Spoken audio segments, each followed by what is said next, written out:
This Saturday, February 19th, there's a fun matchup between two young talents in the light heavyweight division.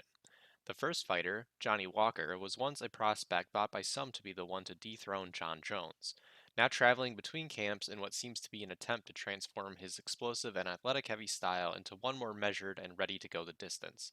His competition, Jamal Hill, is another hot prospect who has yet to see the level of career setbacks that Walker has.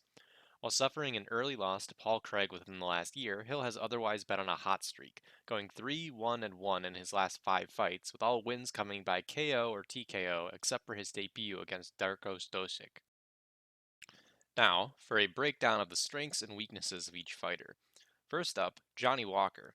It's no secret that his biggest strengths are physical, as he is incredibly athletic, tall for the weight class, and enjoys a sizable reach advantage in most of his fights. His best performances in the UFC have come as a direct result of these physical attributes, allowing him to go for explosive combinations featuring flying knees, spinning back fists, and hard elbows. To assist in setting up his powerful striking, he utilizes a lot of arm and hip feints to try and disguise his big entries. And while his affinity for big and flashy attacks has created a nice highlight reel for Walker, it has also resulted in some nice highlights for his opponents.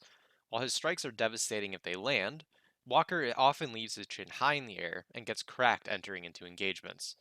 A big cause of this is his lack of a decent jab, and despite having a reach advantage in every single one of his UFC fights, has never used it as a weapon to soften up his opponents or set up for his explosive blitzes. This lack of setup results in Walker either doing very little or going for broke with his striking, as he frequently headhunts without mixing in more attritional strikes. He is also committed to his striking game and doesn't utilize takedowns as setup for either striking or grappling offense. Now for Walker's opponent, Jamal Hill. Hill's biggest strengths also center around his striking, but for much different reasons than Walker. Hill is very measured in his striking, fighting behind a great jab which he uses to set up his longer boxing combinations.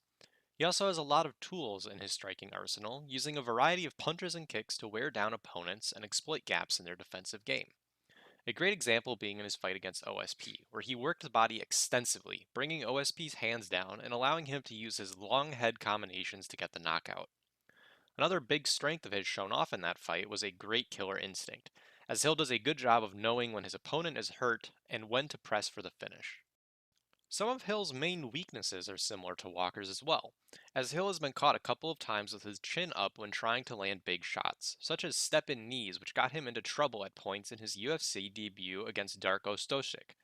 He also shares the love of striking with Walker and doesn't utilize takedowns as a part of his offensive game.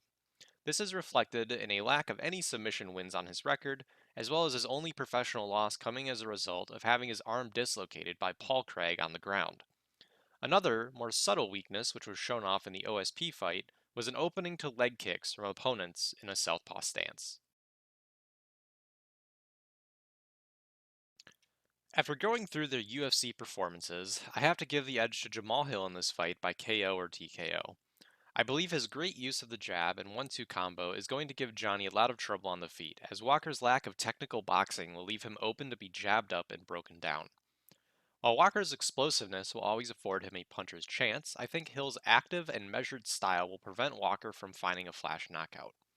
If he does choose to blitz forward, I believe Walker's lack of defensive responsibility will quickly be exploited by Hill's sharp hands.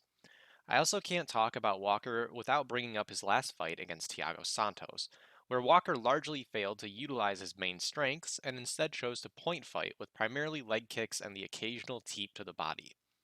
If he chooses to follow this game plan again, he may have success kicking out Hill's lead leg from the southpaw stance. However, his lack of effective setup will likely lead to him getting chinned on an attempt at some point.